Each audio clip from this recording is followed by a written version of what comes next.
Inspirational speeches from Elon Musk, founder of SpaceX.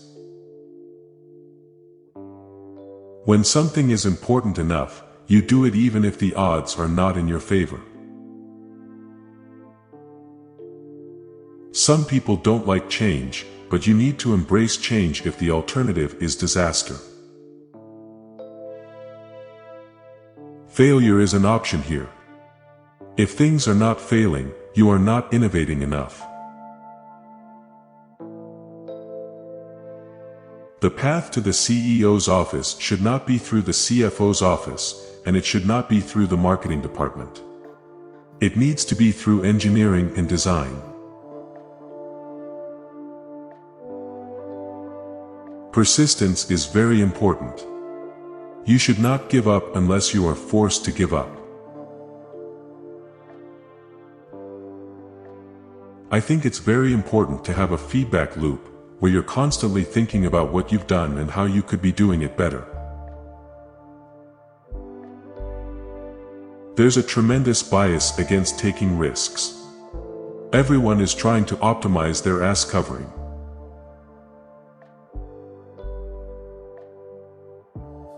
It's okay to have your eggs in one basket as long as you control what happens to that basket.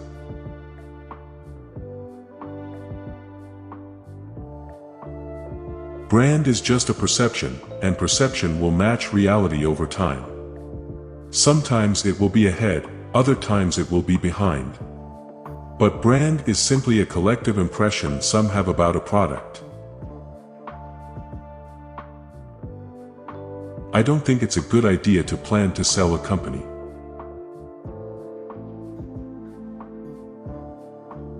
It is a mistake to hire huge numbers of people to get a complicated job done. Numbers will never compensate for talent in getting the right answer.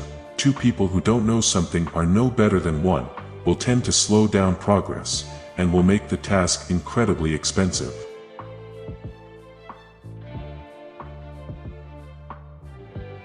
A company is a group organized to create a product or service, and it is only as good as its people and how excited they are about creating. I do want to recognize a ton of super talented people. I just happen to be the face of the companies.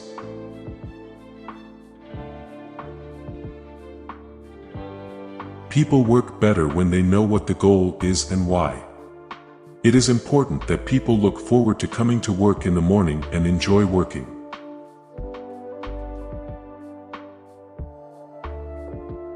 If you're co-founder or CEO, you have to do all kinds of tasks you might not want to do.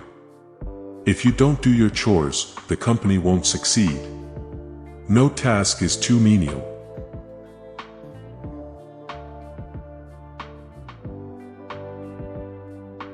I say something, and then it usually happens. Maybe not on schedule, but it usually happens.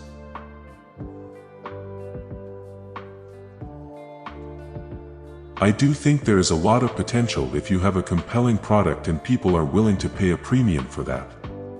I think that is what Apple has shown. You can buy a much cheaper cell phone or laptop, but Apple's product is so much better than the alternative, and people are willing to pay that premium.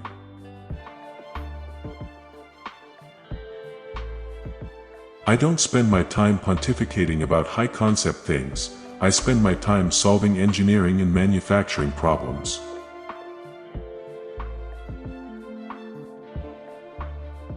I always invest my own money in the companies that I create.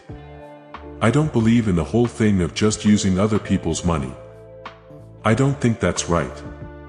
I'm not going to ask other people to invest in something if I'm not prepared to do so myself. My biggest mistake is probably weighing too much on someone's talent and not someone's personality. I think it matters whether someone has a good heart.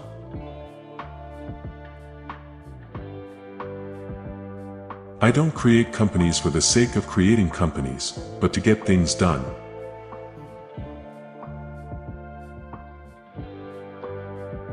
I don't believe in process.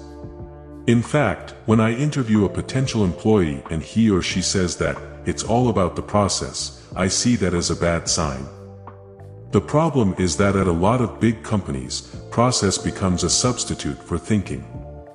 You're encouraged to behave like a little gear in a complex machine.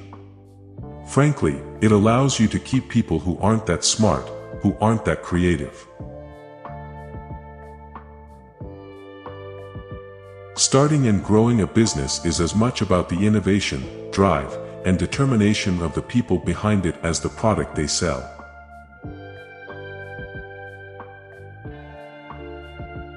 The first step is to establish that something is possible, then probability will occur.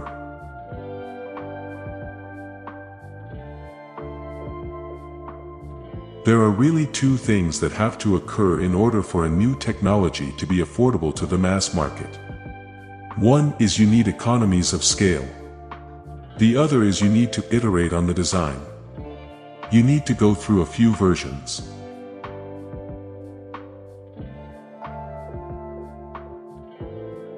Talent is extremely important. It's like a sports team. The team that has the best individual player will often win, but then there's a multiplier from how those players work together and the strategy they employ.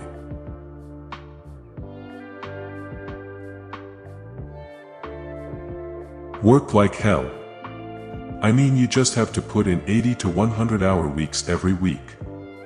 This improves the odds of success.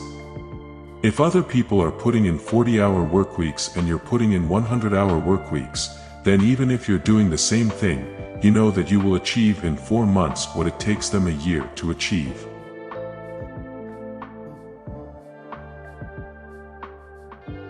I've actually not read any books on time management.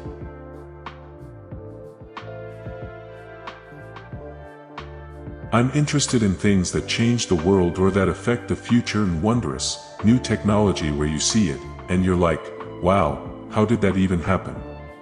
How is that possible?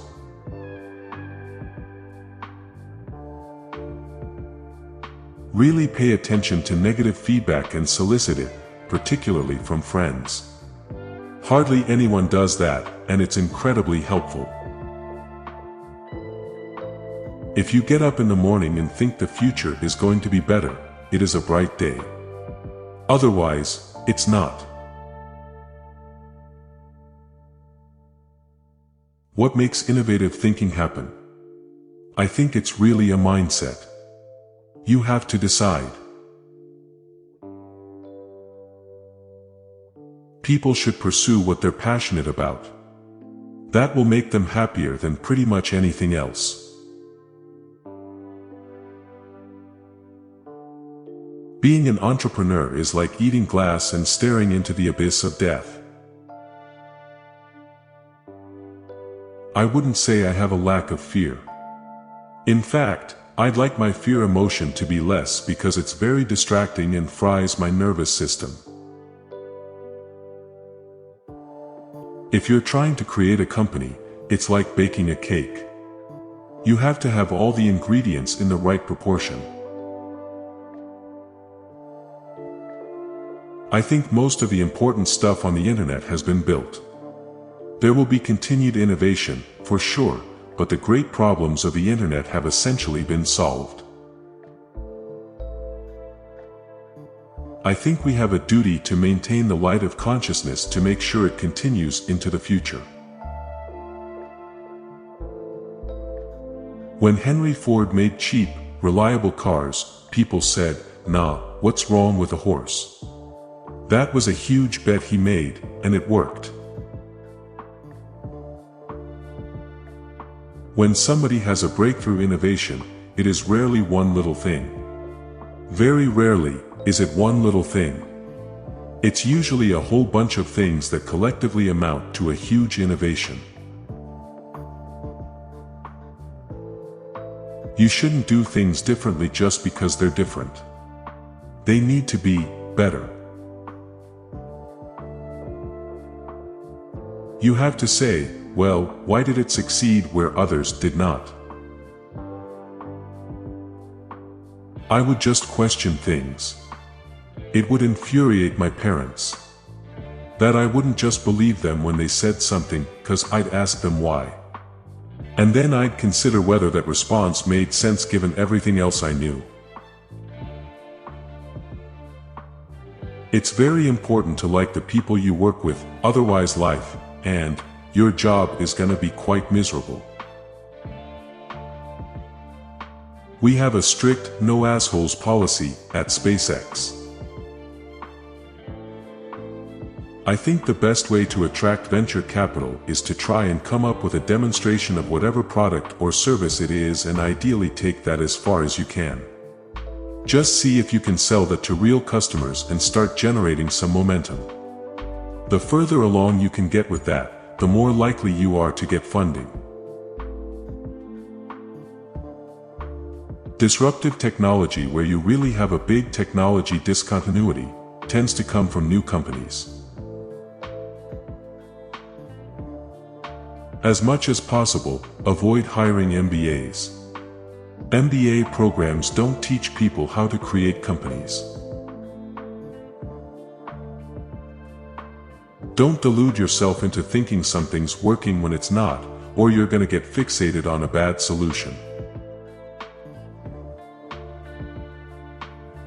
If something has to be designed and invented, and you have to figure out how to ensure that the value of the thing you create is greater than the cost of the inputs, then that is probably my core skill.